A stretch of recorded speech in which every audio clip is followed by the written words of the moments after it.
প্রতিটি অন্ধকার রাত একটা গল্প বলে, কিন্তু সব গল্প সবার জন্য নয়। কিছু গল্প কেবল শোনে তারা যারা ভয়কে ছুঁয়ে দেখার সাহস রাখে। স্বাগতম, একটি নতুন ভয়, নতুন রহস্য আর এক অজানা যাত্রার শুরুতে। এখন আপনি শুনতে চলেছেন একটি বাংলা ভৌতিক অডিও বুক গল্প, যেখানে সময় থেমে যায়, ছায়ারা কথা বলে, আর সত্য লুকিয়ে থাকে নীরবতার গভীরে। তৈরি তো? তাহলে চলুন ভয়ের দরজা খুলে দিই। ভয় শুধু অজানাকে নিয়ে নয়। ভয় আসে তখন যখন অজানাটা হয়ে ওঠে চেনা, আর চেনা মুখগুলো দাঁড়িয়ে থাকে এক অচেনা সত্যের আয়নায়। আলোয় যা দেখা যায় তা অন্ধকার থেকেও গভীর। ঘড়ির কাঁটা 12:46। আলোকেশ ভবনের ছাদে উঠে এসেছে ঘন কুয়াশা, কিন্তু নিচে ঘরের ভেতরে এক কোণে একটা পুরনো অ্যালবাম খুঁজে পায় মেঘলা।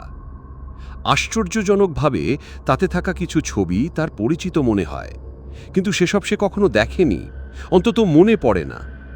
একটা ছবিতে একটা ছোট্ট মেয়ে দাঁড়িয়ে আছে লাল জামা পরে, পাশে এক মহিলা বসে, মুখের উপর অদ্ভুত ছায়া, আর পিছনে আয়নায় দাঁড়িয়ে আছে তৃতীয় কেউ, যার মুখ নেই। মেঘলা চোখ বন্ধ করতেই যেন ফিরে গেল বহু বছর আগে। এক হাসপাতালের করিডোরে সে ছোট্ট একটা মেয়েকে কাঁদতে দেখল। মেয়েটা চিৎকার করে বলছে, তুমি আমাকে রেখে চলে গেলে কেন?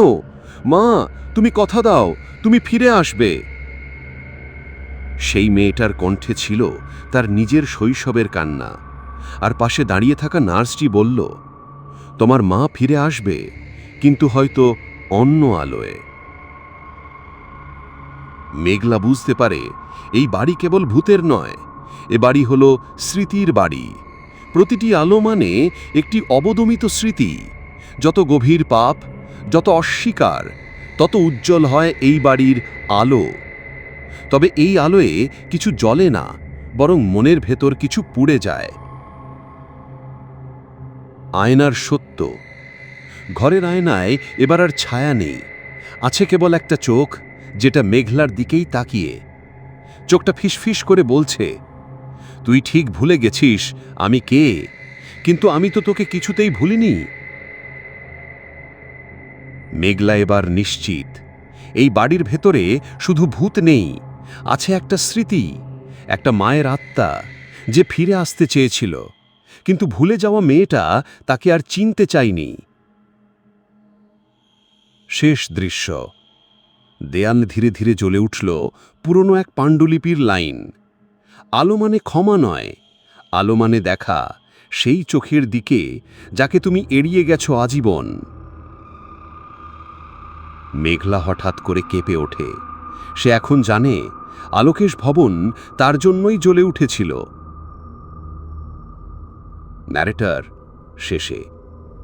আলো যখন স্মৃতি হয়ে ওঠে, তখন ভয় শুধু ছায়ার মাঝে নয়, ভয় থাকে চোখের পাতায় গেঁথে থাকা অতীতের কাঁটায়।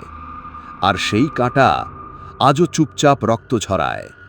ভয়ের একটা গন্ধ আছে, যা চোখে দেখা যায় না, তবে বাতাসে ঘুরে বেড়ায়। ঠিক যেমন আলো, যেটা পোড়ায় না চামড়া, কিন্তু ছেকে নেয় আত্মাকে। রাতের দ্বিতীয় অধ্যায়। মেঘলা একা বসে আছে আলোকেশ ভবনের একটি ঘরে, যেটার দেয়ালে বড় একটা আয়না, আর পাশে পুরনো একটা লণ্ঠন। ঘড়ির কাঁটা তখন রাত 12:05 ছুঁয়েছে।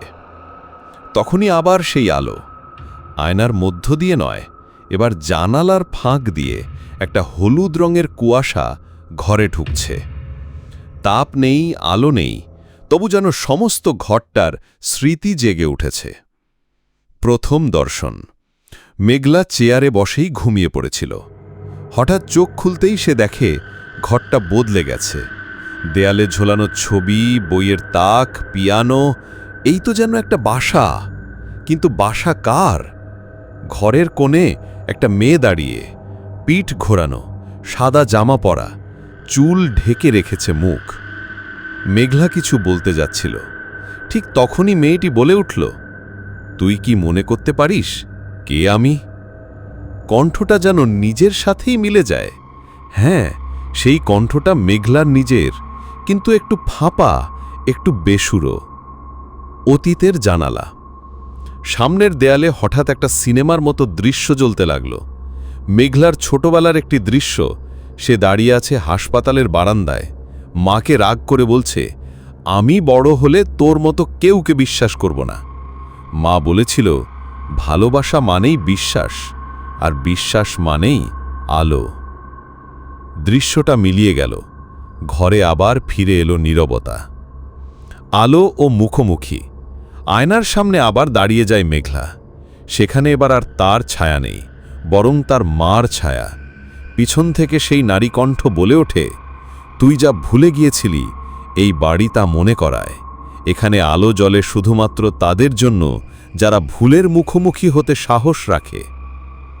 শেষ মুহূর্ত। মেঘলার চোখ দিয়ে জল গড়িয়ে পড়ে। সে ফিসফিস করে বলে, আমি এখন মনে রাখতে চাই। ঠিক তখনই ঘরের বাতাস ভারী হয়ে আসে। একটা পুরনো ঘড়ি থেকে আসে ঘণ্টার শব্দ, 3 বার। তারপর দেয়ালের সব আলো নিভে যায়, আর আয়নায় দেখা যায় একটা নতুন দৃশ্য, যেখানে একটা দরজা ভেতর থেকে লক করা, আর সেই দরজার নিচ দিয়ে চুইয়ে পড়ছে লাল রঙের কিছু। ন্যারেটর শেষে। আলোকেশ ভবনের এই আলো মেঘলার চোখে নয়, তার মনের ভেতর ধরা পড়ছে স্মৃতি, অনুশোচনা আর অপরিচিত এক নারীর আত্মা, যে হয়তো খুব চেনা, হয়তো নয়। সব ঘর থাকার জন্য না, কিছু ঘর শুধু স্মৃতি আটকে রাখে, আর কিছু দরজা খুললেই তোমারই গল্প শুরু হয়ে যায়, এক নতুন চরিত্র হিসেবে, শেষ পাতা পর্যন্ত। বাড়ির উত্তর পাশের বন্ধ ঘর। মেঘলা এবার আর আলোকেশ ভবনের সেই ঘরের সামনে দাঁড়িয়ে। দরজা বন্ধ, বছরের ধুলো জমে আছে হ্যান্ডেলে, তবু হাত দিলেই মনে হয় ভেতরে কেউ দম আটকে বসে আছে। সে চোখ রাখে দরজার নিচের ফাঁকে। সেখানে জমে আছে লালচে দাগ, শুকনো কিন্তু ভয়ানক। হঠাৎই ঘরের ভিতর থেকে ভেসে আসে এক নারী কণ্ঠ, তুই কি শুনতে চাস নাকি শুধু জানতে? মেঘলার গা শিউরে ওঠে। সে ধীরে বলে, জানতে চাই না, বুঝতে চাই। ঘরের ইতিহাস। আলোকেশ ভবনের এক প্রাচীন ডায়েরি থেকে মেঘলা জানতে পারে, এই ঘরে এক সময় থাকতেন মৃণালিনী, এক মহিলা কবি যার লেখা কখনো প্রকাশ পায়নি। বলা হয় এক রাতেই তিনি উধাও হয়ে যান, আর তারপর থেকে ঘরের ভিতর আলো জ্বলে, দরজা লক থাকে, কিন্তু কেউ জানে না কে ভেতরে। লোকেরা বিশ্বাস করে মৃণালিনীর শেষ লেখা এখনো ঘরের ভিতর ছেঁড়া কাগজে ছড়িয়ে আছে, আর সেই লেখা কেউ পড়লেই লেখা শেষ হয়ে যায়, কিন্তু পাঠক রয়ে যায় ঘরের মধ্যেই। প্রথম স্পর্শ। মেঘলা দরজার দিকে এগিয়ে যায়। হঠাৎ তার হাতে থাকা মোবাইল অটোমেটিকলি রেকর্ড করতে শুরু করে। স্ক্রিনে ভেসে ওঠে লাইন, এই লেখা এখন তোর, পড়ে যা যতক্ষণ তোর চেতনা থাকে। দরজার ভিতর থেকে আবার আওয়াজ, ভুলে যাবি কে তুই, মনে রাখবি কেবল যে তুই লিখে যাচ্ছিস। চূড়ান্ত মুহূর্ত। দরজায় হালকা ধাক্কা দেয় মেঘলা। হ্যান্ডেলে চাপ দিতেই মনে হয় সেটা গলে যাচ্ছে হাতে। ঘর ভেতর থেকে যেন একটা হালকা আলো ফিল্টার হয়ে বেরোচ্ছে, কিন্তু সেই আলোয় উষ্ণতা নেই, আছে এক রাশ নীরবতা, যন্ত্রণা আর শূন্যতা। দরজা খোলেনি, কিন্তু দরজার পাশের আয়নায় লেখা হয়ে যায় এক লাইন, ভেতরে তুই আছিস, ও শুধু অপেক্ষা করছিল কখন তুই নিজেকে খুঁজতে আসবি। আলোকেশ ভবনের এই ঘর হয়তো কোনোদিন খোলে না, তবু প্রতিটি রাত এক নতুন আত্মাকে টানে, এক নতুন ভুলকে আলোয় দেখায়, আর যেই ভুল চোখে পড়ে সে আর ফিরে যেতে পারে না। ভয় শুধু অজানাকে নিয়ে নয়, ভয় আসে তখন যখন অজানাটা হয়ে ওঠে চেনা, আর চেনা মুখগুলো দাঁড়িয়ে থাকে এক অচেনা সত্যের আয়নায়। আলোয় যা দেখা যায় তা অন্ধকার থেকেও গভীর। ঘড়ির কাঁটা 12:46। আলোকেশ ভবনের ছাদে উঠে এসেছে ঘন কুয়াশা, কিন্তু নিচে ঘরের ভেতরে এক কোণে একটা পুরনো অ্যালবাম খুঁজে পায় মেঘলা। আশ্চর্যজনকভাবে তাতে থাকা কিছু ছবি তার পরিচিত মনে হয়, কিন্তু সেসব সে কখনো দেখেনি, অন্তত মনে পড়ে না। একটা ছবিতে একটা ছোট মেয়ে দাঁড়িয়ে আছে লাল জামা পরে, পাশে এক মহিলা বসে, মুখের উপর অদ্ভুত ছায়া, আর পিছনে আয়নায় দাঁড়িয়ে আছে তৃতীয় কেউ, যার মুখ নেই। মেঘলা চোখ বন্ধ করতেই যেন ফিরে গেল বহু বছর আগে। এক হাসপাতালের করিডোরে সে এক ছোট্ট একটা মেয়েকে কাঁদতে দেখল। মেয়েটা চিৎকার করে বলছে, তুমি আমাকে রেখে চলে গেলে কেন? মা, তুমি কথা দাও, তুমি ফিরে আসবে। সেই মেয়েটার কণ্ঠে ছিল তার নিজের শৈশবের কান্না, আর পাশে দাঁড়িয়ে থাকা নার্সটি বলল, তোমার মা ফিরে আসবে, কিন্তু হয়তো অন্য আলোয়। মেঘলা বুঝতে পারে এই বাড়ি কেবল ভূতের নয়, এ বাড়ি হলো স্মৃতির বাড়ি। প্রতিটি আলো মানে একটি অবদমিত স্মৃতি। যত গভীর পাপ, যত অস্বীকার, তত উজ্জ্বল হয় এই বাড়ির আলো। তবে এই আলোয় কিছু জ্বলে না, বরং মনের ভেতর কিছু পুড়ে যায়। আয়নার সত্য, ঘরের আয়নায় এবার আর ছায়া নেই, আছে কেবল একটা চোখ, যেটা মেঘলার দিকেই তাকিয়ে। চোখটা ফিসফিস তোলে বলে, তুই ঠিক ভুলে গেছিস আমি কে, কিন্তু আমি তো তোকে কিছুতেই ভুলিনি। মেঘলা এবার নিশ্চিত এই বাড়ির ভেতরে শুধু ভূত নেই, আছে একটা স্মৃতি, একটা মায়ের আত্মা যে ফিরে আসতে চেয়েছিল, কিন্তু ভুলে যাওয়া মেয়ে তাকে আর চিনতে চায়নি। দেয়ালে ধীরে ধীরে জ্বলে উঠল পুরনো এক পাণ্ডুলিপির লাইন, আলো মানে ক্ষমা নয়, আলো মানে দেখা, সেই চোখের দিকে যাকে তুমি এড়িয়ে গেছো আজীবন। মেঘলা হঠাৎ করে কেঁপে ওঠে। সে এখন জানে আলোকেশ ভবন তার জন্যেই জ্বলে উঠেছিল। আলো যখন স্মৃতি হয়ে ওঠে, তখন ভয় শুধু ছায়ার মাঝে নয়, ভয় থাকে চোখের পাতায় গেঁথে থাকা অতীতের কাঁটায়। আর সেই কাঁটা আজও চুপচাপ রক্ত ঝরায়। সবাই বলে অতীত পেরিয়ে গেলে মানুষ মুক্ত হয়, কিন্তু যদি অতীত নিজেই ফিরে আসে আর বলে, আমি এখনও এখানে, তোর ভিতরে আটকে আছি, তখন আর আলো রক্ষা করে না, আলো তখন বিচার করে। ঘরটা এবার একদম নিস্তব্ধ। ঘড়ির কাঁটা ঠিক 12:59। দেয়ালের সেই আয়নায় এবার আর কোনো ছায়া নেই, আছে কেবল মেঘলার নিজের মুখ, কিন্তু তার চোখে যেন অন্য কেউ বসে আছে। তার বুক ধড়ফড় করে। পেছন থেকে আবার সেই কণ্ঠ, তুই মনে করতে চাস না, কারণ তুই জানিস তুই কি করেছিলি। হঠাৎ দেয়ালে একের পর এক ছবি ভেসে ওঠে। মেঘলা ছোটবেলায়, মা অসুস্থ, বিছানায় শুয়ে, আর মেঘলা ক্লান্ত, বিরক্ত আর রেগে। এক রাতে সে বলে উঠেছিল, তুই মরলে আমার মঙ্গল হবে। সেই রাতেই মা মারা গিয়েছিল। হঠাৎ করেই সেই স্মৃতি, যা সে কখনো কাউকে বলেনি, না আত্মীয়কে, না বন্ধুদের, নিজেকেও বোঝায়নি। আলোকেশ ভবন সেই অনুভবকে আলোয় টেনে এনে বলে, তুই ক্ষমা যাসনি কখনো, তোর পাপ তোর মাকে আটকে রেখেছে এখানে, আর এখন আলোর পথে হাঁটতে হলে তোকেও আটকে থাকতে হবে। মেঘলার চোখে জল এসে যায়। সে ফিসফিস করে, আমি ছোট ছিলাম, আমি বুঝিনি। আলো নিভে যায়, পৃথিবী নিঃশব্দ। ঘরের এক কোণ থেকে দেখা যায় আরেকটি দরজা, যেটা আগে ছিল না। সেই দরজার সামনে পড়ে আছে একটি পত্র, একটি চিঠি। তাতে লেখা একটাই লাইন, ক্ষমা চাইলে আলো মেলে, ক্ষমা পেলে মুক্তি। মেঘলা ধীরে দরজার দিকে এগোয়, চিঠিটা তুলে নেয়, পড়ে। তার চোখ দিয়ে আবার জল গড়িয়ে পড়ে। সে বলে, মা, যদি শোনো, আমি ভয় পাই, আমি ভালোবাসতাম, শুধু বলিনি, ক্ষমা করো।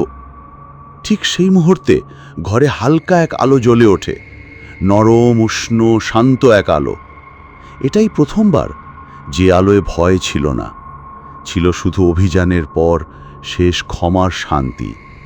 সব আলো পোড়ায় না, কিছু আলো ক্ষমা করে, আর কিছু স্মৃতি হয়ে থেকে যায়। এক অন্ধকার বাড়ির কোণে, যেখানে আলো আর অন্ধকারের তফাৎ শুধু অনুভব। আলো অনেক কিছু বলে, কিন্তু আগুন যখন কথা বলে, স্মৃতি শুধু কাঁদে না, জ্বলতে শুরু করে। আর তখন যা সত্য, তার অন্ধকারে লুকিয়ে থাকে না। এই কবিতার লেখক আলোকেশ ভবনের একটি অভিশাপ নিয়ে বিখ্যাত। মেঘলা এখন সেই নতুন ঘরের ভেতরে, যেখানে একসময় মৃণালিনী বসবাস করতেন। আলোকেশ ভবনের সেই নিখোঁজ কবি, যার লেখার শেষ পৃষ্ঠা কেউ পড়ে না। ঘরটা ধূসর ছাইয়ে মোড়া, দেয়ালে আগুনের পোড়া দাগ, ছাদের কোণে হালকা ধোঁয়ার গন্ধ এখনো ভাসে।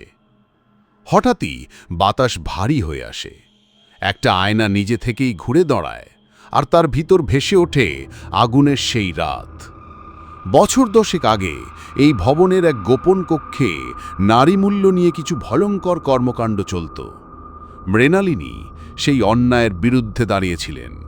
তার কবিতায় তিনি সত্য লিখতেন, আর সেজন্য এক রাত তাকে ঘরেই পুড়িয়ে মারা হয়েছিল। কিন্তু কেউ কোনোদিন জানত না সত্যিটা। সবাই বলতো তিনি আত্মহত্যা করেছিলেন। মেঘলার চোখের সামনে সেই দৃশ্য স্পষ্ট হয়ে ওঠে। আগুনে মোড়ানো মৃণালিনী বলে উঠছেন, তুই সাহস করলি, এখন আমায় ছুঁতে পারবি। তুই শুধু নিজের জন্য নয়, আমার জন্য ক্ষমা চাইতে এসেছিস। হঠাৎ ঘরের চারপাশে জ্বলে ওঠে অনেকগুলো মোমবাতি, যেগুলো কেউ জ্বালায়নি, কিন্তু প্রতিটা আলো এক একটা নাম বলে। সেই সব মেয়েদের নাম, যাদের গল্প কখনো লেখা হয়নি। মেঘলার সামনে পড়ে থাকা কাগজে লেখা হয়, তুই যদি গল্প শেষ করিস, আমি মুক্তি পাব। মেঘলা কলম তোলে। সে বলে, তুমি আত্মহত্যা করনি, তুমি সত্যের জন্য আগুনে পুড়েছিলে। আমি তোমার গল্প বলবো সবার সামনে। ঘরের জানালায় ধীরে ধীরে সকালের আলো ঢুকতে থাকে। বহুদিন পর প্রথমবার। আলো এবার আর গা ঝমঝমে নয়, আলো এবার শান্ত, উষ্ণ, মুক্তির প্রতীক। দেয়ালে ধীরে ধীরে লেখা হয় শেষ লাইন, আলো শুধু ভয় দেখায় না, আলো সত্যি তুলে ধরে, আর সত্যি মুক্তি দেয়। মেঘলা শুধু নিজের পাপ নয়, অন্য এক নারীর জ্বলন্ত অতীতকেও মুক্তি দিতে পেরেছে। আলোকেশ ভবন একদিন তাকে গ্রাস করতে চেয়েছিল, আজ সেই ভবন তাকে মুক্তির পথ দেখায়। সব গল্পের শেষ হয় না, কিছু গল্প শুধু অন্য রূপে ফিরে আসে। আলোকেশ ভবনের সব আলো আজ নিভে গেছে, তবু একটা প্রশ্ন থেকে গেছে জ্বলন্ত। মেঘলা কি ফিরেছে, নাকি সেও এখন এই বাড়িরই এক নতুন গল্প? ভোরের আলো, রাত শেষে সকাল এসেছে। বাড়ির জানালা দিয়ে সূর্যের আলো ঢুকছে, আর মেঘলা দাঁড়িয়ে আছে সেই আয়নার সামনে, যেটা একসময় শুধু ছায়া দেখাতো। এখন সে তার নিজেকে দেখছে, কিন্তু চোখে যেন কিছু বদলে গেছে। একটা অদ্ভুত শান্তি আর একরাশ শূন্যতা। গল্প শেষ। ঘরের কোনায় পড়ে থাকা ক্যামেরাটা রেকর্ডিং বন্ধ করেছে। ডায়েরিতে লেখা শেষ বাক্য, আমি ফিরে যাব হয়তো, আর যদি না যাই তবে আমি থাকব এখানেই, যেখানে আলো আর অন্ধকার একসাথে থাকে। গ্রামের সকাল। পরদিন সকালে নিশিকানন গ্রামের লোকজন দেখে আলোকেশ ভবনের দরজা হাট করে খোলা, কিন্তু ভেতরে কেউ নেই। না মেঘলার ক্যামেরা, না রেকর্ডার, না তার ব্যাগ, সব নিখোঁজ। শুধু মাঝঘরে পড়ে আছে একটা পাণ্ডুলিপি, তার উপরে লেখা, অন্ধকার বাড়ির আলো। লেখক মেঘলা সেনগুপ্ত। একটি নতুন গল্পের জন্ম। বছরখানেক পরে এক নতুন সাংবাদিক আসে সেই গ্রামে। তার নাম ঈশান। সে শুনেছে একবার এখানে কেউ এসেছিল, তারপর উধাও হয়ে গিয়েছিল। আলোকেশ ভবনের সামনে দাঁড়িয়ে ঈশান দেখে একটা জানালার কাঁচে কিছু লেখা। আলো নিভে গেলে আবার দেখা হবে। ঈশানের চোখে একটা আলো ঝলসে ওঠে। হয়তো আবার শুরু হবে গল্প, অন্য নামে, অন্য মুখে, তবু সেই পুরনো বাড়ির অন্ধকারেই। ভয় পেরিয়ে যাওয়া সহজ নয়, কিন্তু ভয়কে গ্রহণ করে তাকে সত্যি বানিয়ে ফেলা, সে এক অন্য রকম মুক্তি। মেঘলা কি মুক্তি পেয়েছে, নাকি সেই এখন আলোকেশ ভবনের নতুন আলো? আপনি কি জানেন উত্তর? হয়তো না, কিন্তু যদি কখনো রাত 12টার পর কোথাও আলো জ্বলে ওঠে, তবে একবার পেছনে তাকাবেন, সেখানে হয়তো কেউ দাঁড়িয়ে চুপ করে গল্প শোনাচ্ছে। সমাপ্তি। অন্ধকার বাড়ির আলো, একটি ভয়, একটি স্মৃতি, একটি গল্প, যেটা শেষ হয়েও থেকে যায়।